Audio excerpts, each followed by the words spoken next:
आप देख रहे हैं एबीएन महाराष्ट्र। मैं हूं आपके साथ मुनीर आरिफ खान। नाज़रीन, गुज़िश्ता 23 नवंबर को महाराष्ट्र असेंबली इलेक्शन के नतीजों का ऐलान हुआ, जिसके बाद ही से महाराष्ट्र की सियासत में एक तरह का सियासी भूचाल उस वक्त पैदा हो चुका था कि जब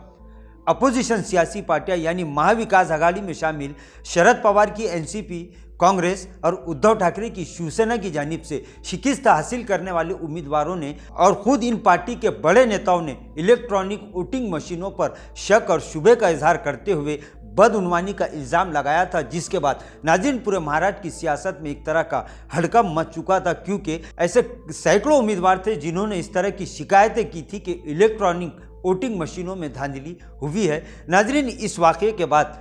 इस तरह के बयान सामने आना शुरू हो चुके थे कि महाराष्ट्र में कई ऐसे असेंबली हलके हैं जहां पर वोटिंग मशीनों की दोबारा जांच हो सकती है। वहीं नाज़रीन, आपको बता दें कि लोकसभा इलेक्शन 2024 के तीसरे मरहले की रायदही के मौके पर ही सुप्रीम कोर्ट की जानिब से एक बड़ा तारीखी फैसला सामने आया था, जिसमें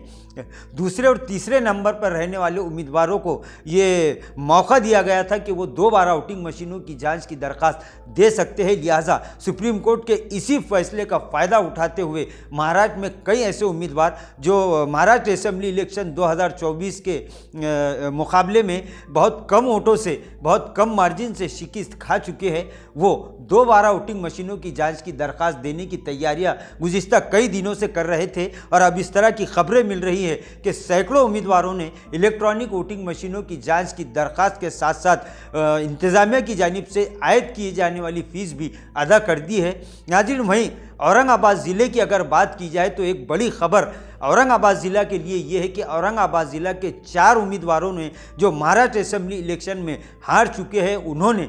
अपने अपने असेंबली हलकों में वोटिंग मशीनों की जांच के लिए दरख्वास्त के साथ साथ फीस भी अदा कर दी है, जिसमें औरंगाबाद ज़िले में से 3 उम्मीदवार नाज़रीन शहर से ताल्लुक़ रखते हैं। यानी औरंगाबाद मगरिबी असेंबली हलके से महाविकास आघाड़ी के उम्मीदवार राजू शिंदे, जिन्होंने संजय शिरसाट का मुकाबला किया था और वो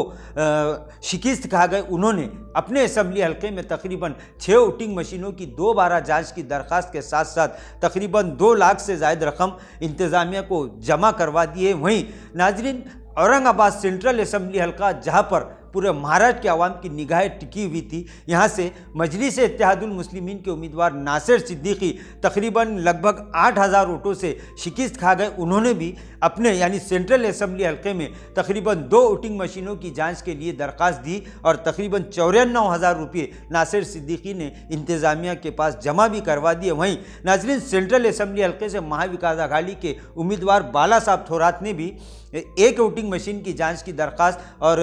फीस अदा कर चुके हैं। वहीं वैजापुर से डॉक्टर दिनेश परदेसी ने भी नाज़रीन 2 वोटिंग मशीनों की जांच की दरख्वास्त के साथ साथ जो रकम इंतज़ामिया ने मुकर्रर की थी वो फीस भी इंतज़ामिया के पास जमा करवा दी है। लिहाजा नाज़रीन, वहीं अब ये बात पूरी तरह से तय हो चुकी है कि औरंगाबाद ज़िला के 4 उम्मीदवारों ने वोटिंग मशीनों की जाँच की दरख्वास्त दे दी है, जिसमें से औरंगाबाद शहर के 3 यानी औरंगाबाद के मगरिबी असेंबली हल्के से राजू शिंदे, नासिर सिद्दीकी और बाला साहब थोरात के असेंबली हलकों में दोबारा वोटों की मशीनों की जांच होगी। वहीं इस ताल्लुक़ से ज़िला इंतज़ामिया की जानिब से भी वजाहत पेश की गई है। ज़िला कलेक्टर दिलीप स्वामी ने नाज़रीन इस बारे में तफसीलात बतलाते हुए ये वाज़े कर दिया है कि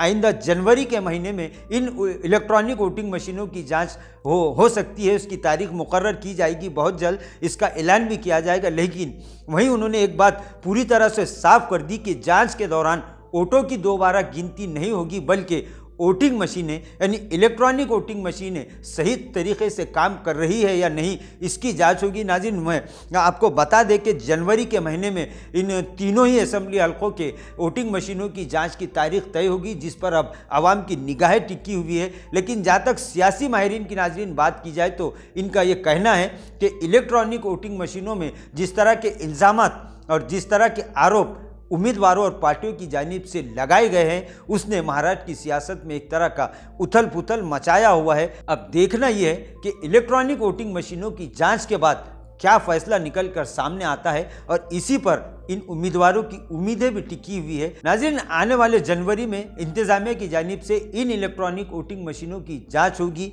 और इसी के बाद ये साफ और ये वाज़े होगा कि क्या वाकई इलेक्ट्रॉनिक वोटिंग मशीनों पर जो इल्ज़ामात और जो आरोप सियासी पार्टियों और शिकस्त हासिल करने वाले उम्मीदवारों की जानिब से लगाए गए हैं उसमें कितनी सच्चाई है। नाज़रीन, आज के लिए बस इतना ही। फिर मुलाकात होगी कुछ नई वीडियो के साथ। तब तक के लिए हमें इजाज़त दीजिए। अल्लाह हाफिज़।